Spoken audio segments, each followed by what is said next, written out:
O embaixador da Argentina no Brasil, Daniel Scioli, afirmou que a recusa do governo brasileiro ao envio de ajuda humanitária à Bahia está sendo distorcida por causa do ambiente político no país. Segundo Scioli, aspas, o governo simplesmente agradeceu e disse que, caso fosse necessário, aceitaria a oferta. Em nenhum momento isso vai em detrimento nem da relação com a Argentina, nem do espírito de solidariedade para com o estado da Bahia. Fecho aspas. A decisão do governo foi criticada por opositores. O governador petista do estado, Rui Costa, aproveitou o fato e anunciou, aspas, me dirijo a todos os países do mundo. A Bahia aceitará diretamente, sem precisar passar pela diplomacia brasileira, qualquer tipo de ajuda neste momento. Mais cedo, o presidente Jair Bolsonaro utilizou suas redes sociais para justificar a decisão. De acordo com Bolsonaro, o auxílio do país vizinho não seria necessário no momento, mas a oferta poderá ser acionada oportunamente. Em publicação nesta quinta-feira, Bolsonaro afirmou que o fraterno oferecimento argentino de assistências de 10 pessoas ocorreu em um momento em que as Forças Armadas e a Defesa Civil já estavam prestando aquele tipo de assistência à população afetada. Hoje, o ministro da Saúde, Marcelo Queiroga, anunciou o repasse de mais dinheiro para ajudar o Estado. Na quarta-feira, ele e outros 3 ministros, além de um secretário, divulgaram um vídeo juntos em um carro. Vamos acompanhar. Gente, ó, nós estamos agora saindo do aeroporto de Ilhéus.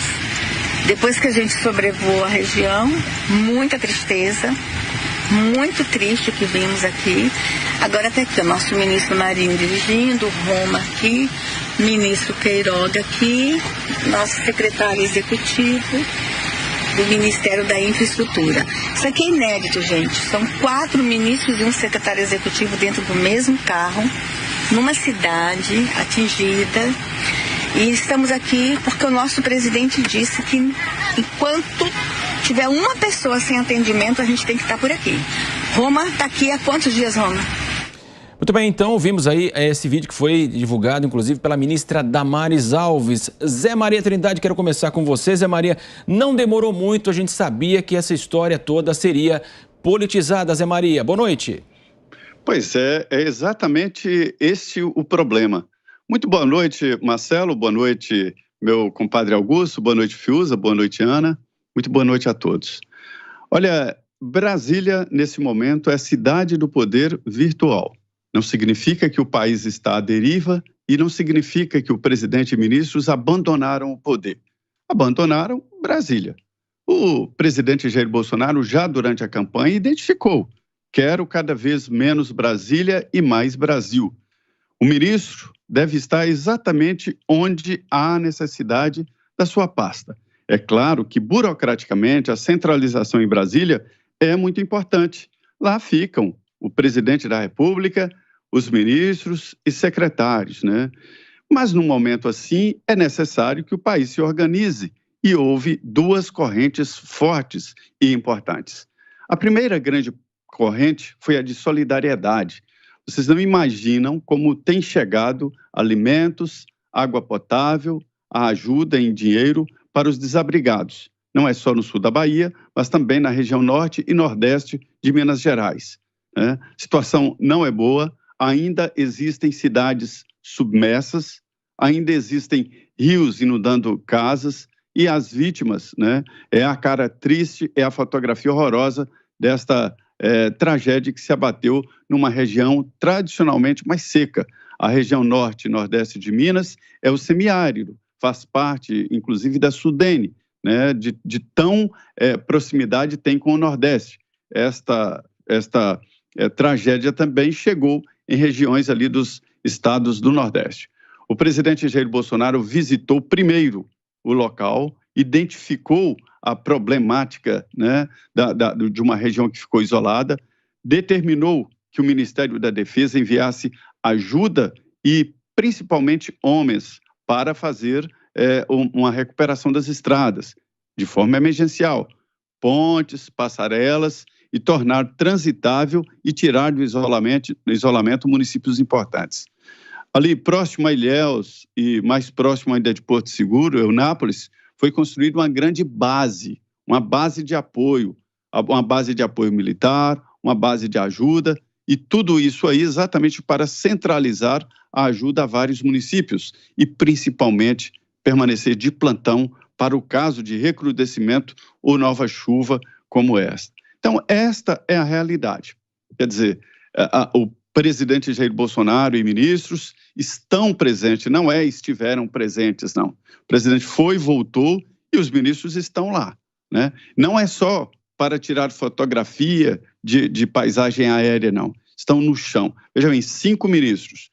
O que a ministra Damares falou, secretário executivo, ele está no exercício da infraestrutura, ou seja, é um ministro, né? Para se ter uma ideia. Então, 5 ministros dentro de um carro, olhando e prestando ajuda.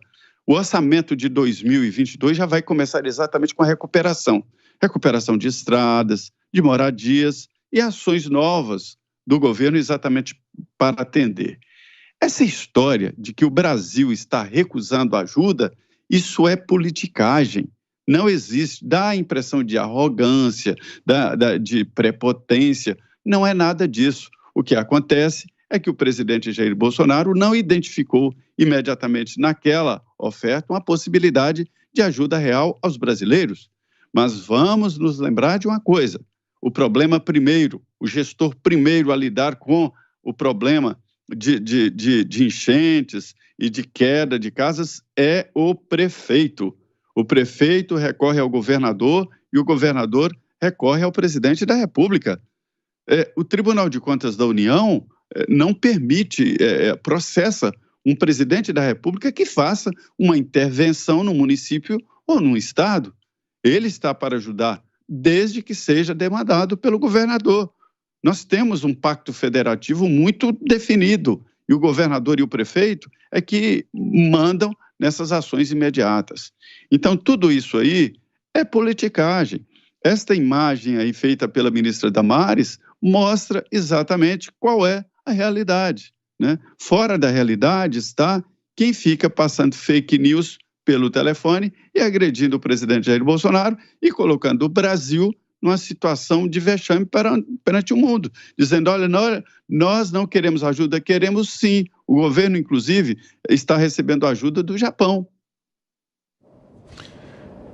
Muito bem, Guilherme Fiuza, como disse o Zé Maria, pior que a tragédia, as mortes, é a politicagem em cima desse tema tão sensível para o Brasil nesse momento. Fiuza, boa noite. Boa noite, Marcelo Matos, Zé Maria Trindade, Ana Paula Henke, o mestre Augusto Nunes, boa noite a todos. Olha, os vilões da história a gente já sabe quais são os de sempre, né? Esse Rui Costa, eu não lembro de ter visto alguém parecido na política brasileira. Ele, de fato, sapateia sobre o sofrimento da população do seu estado. Foi assim nos trancamentos boçais que ele impôs, sem nenhum critério sanitário, é assim no passaporte vacinal, onde ele tenta, de fato, intimidar e criar uma cidadania de segunda classe sem nenhum fundamento científico. Já explicamos isso aqui, mas podemos explicar sempre, é só vocês pedirem. E agora ele se aproveita, né, de uma enchente, de novo, para mostrar que ele não tem coração. Esse homem ele tem um coração de lata, né? Ele não tem comiseração. Ele faz, porque isso assim, a gente não vai cansar a beleza da nossa audiência. Isso aí é uma encenação, né? Isso aí é uma brincadeira de mau gosto, né? Aceitaremos a ajuda da Argentina contra o presidente malvado e tal. Ninguém acredita nisso. A Argentina está numa situação falimentar, né? A Argentina está caindo pelas tabelas, né? Acho que qualquer espírito solidário sempre é bem-vindo, mas é claro que todos sabem, todos que têm discernimento, sabem que a Argentina é um país em profundas dificuldades internas nesse momento, né? Então, a Argentina vai mandar 10 pessoas para ajudar na enchente da Bahia. Bom, então, por esse critério, nós sentiríamos falta, não é disso que se trata, mas sentiríamos falta dentro desse discurso, desse Rui Costa, né, e seus simpatizantes, da ajuda da Argentina em outros problemas, né? Porque a Argentina, então, poderia mandar delegações de direitos humanos nos morros do Rio de Janeiro para a população que foi entregue ao crime pelo Supremo Tribunal Federal, que proíbe a ação da polícia. A gente, né, nós queremos solidariedade em vários campos de quem puder dar, mas solidariedade real. A gente não vai aqui fazer uma sobrecarga em cima da Argentina, que tem problemas muito sérios. Agora, esses políticos, tipo Rui Costa, eles não estão nem aí para nada disso. Eles inventam pegadinha. Que nem a gente viu na época do início da pandemia, que tinha lá o governador do Maranhão, se eu não me engano, que ia conseguir respirador direto com a China, porque o Brasil não conseguia respirador. A gente sabe o que aconteceu na fraude milionária dos respiradores no Nordeste, né? Então, agora, ô Matos, a grande lástima é o seguinte: um ser como esse, Rui Costa, que atua desse jeito, né? Um ser assim, completamente sem nenhuma sensibilidade, né, para aqueles que ele governa, né? Ele age assim, ele agirá assim, né? Isso que se espera dele. Agora, essa imprensa, né? O Rui Costa não seria nada, isso aí não seria crise, a gente não estaria nem falando disso, desse telefone sem fio, dessa conversa fiada que humilha pessoas que estão sofrendo. A gente não estaria nem falando disso se não fosse esse consórcio miserável que um dia foi a imprensa, a gloriosa imprensa. Eu me orgulho da imprensa brasileira, aprendi muito com ela. Ela virou esse consórcio. Força Renan. Ela está aí esperando uma migalha do antibolsonarismo. O que aconteceu com essa gente, né? Então são eles que fazem. O Brasil recusa ajuda de Argentina. Eu não devia nem comentar esse tipo de assunto, porque é tão revoltante, é difícil manter a serenidade, mas é disso que se trata. Tem um consórcio vivendo dessa porcariada, dessa mentirada, de fabricar crise em cima de pessoas que estão sofrendo. É isso que eles fazem e aparentemente querem continuar fazendo. Augusto Nunes, não te surpreende aí toda essa situação, um evento como esse, uma catástrofe, 24 mortes e o uso político, né, Augusto? Nem um pouco, né? E desmentido o boato, né? Desmentida a fake news, como eles dizem, espalhada pelo governador da Bahia, esse Rui Costa, pelo próprio embaixador da Argentina. Quer dizer, até o embaixador precisa explicar. Em primeiro lugar, esse tipo de ajuda é negociado com discrição. Fala-se disso entre os diretamente interessados e é resolvido e se manda ajuda, como o Brasil fez tantas vezes aí em relação a tantos países. O que o Rui Costa está fazendo é realmente a exploração da miséria, né? A exploração do drama, da tragédia. A Bahia vai fazer tudo, então a Bahia não vai fazer nada. A Bahia não vai fazer nada. Pela primeira vez, repito, neste ano, estados e municípios viveram no azul, as contas estão no azul, graças à catarata de verbas públicas despejada aí sobre os estados e municípios pela ajuda federal para o combate à Covid-19. Todos os municípios estão com dinheiro como nunca estiveram, todos os estados entraram no azul, repito, e o governador fica pedindo ajuda da Argentina, ajuda do governo federal, ele quer mais dinheiro, quando ele tinha obrigação de zelar pelo dinheiro que ele recebeu e impedir o roubo que aconteceu no consórcio do Nordeste, e aí sim ele teria dinheiro para fazer o que não fez, que era preparar o sistema de prevenção e atendimento a esse tipo de tragédia.